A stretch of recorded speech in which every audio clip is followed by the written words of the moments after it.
Hi అండి. ఈరోజు మన రెసిపీ వచ్చేసి హెల్తీ టేస్టీ పల్లెటూరు పద్ధతిలో పచ్చి చింతకాయలతో తోటకూర చేసుకుందామండి. ఓకేనా? హాయ్ అండి, గుడ్ మార్నింగ్. ఈరోజు తోటకూర పచ్చి చింతకాయలతో పల్లెటూరు స్టైల్లో మంచిగా తోటకూర చేసుకుందామండి.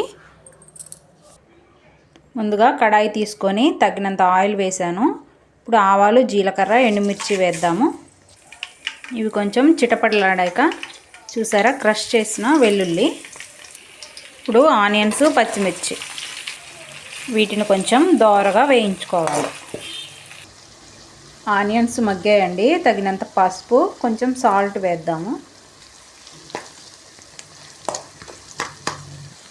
ఇప్పుడు తోటకూర వేసేసి చక్కగా కలిపేద్దాం. చక్కగా కలిపేసానండి. ఇప్పుడు మూత పెట్టేసి చక్కగా మగ్గించేద్దాం.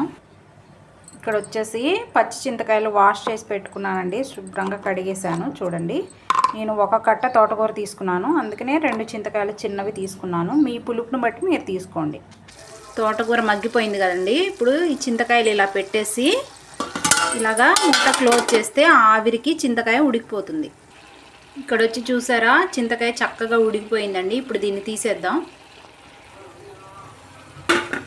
ఇప్పుడు ఇందులో టమాటా వేసేద్దామండి.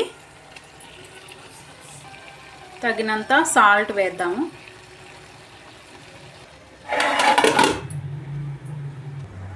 చూసారా చింతకాయ అలా ఉడికిపోయిందో. ఇప్పుడు ఇందులో వాటర్ వేసేసి చక్కగా గుజ్జు తీసేసుకుందాం.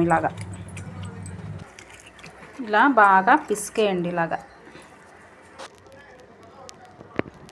రసం తీసేసి ఈ పిప్పంతా బయటకు తీసేయండి.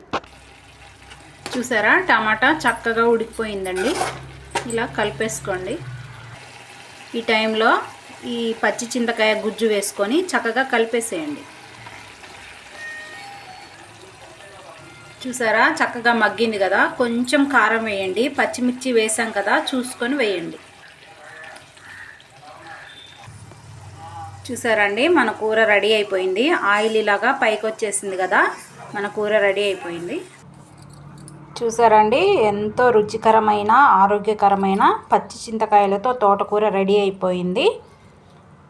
చూసారండి ఎంత బాగుందో. ఇది చాలా హెల్త్కి చాలా మంచిది. ఇలాంటి మరిన్ని పాతకాలపు పల్లెటూరు వంటల కోసం మన ఛానల్ని సబ్స్క్రైబ్ చేయండి. ఓకే అండి, ఈ రెసిపీ మీకు నచ్చితే like, share, subscribe. Thanks for watching. Bye అండి.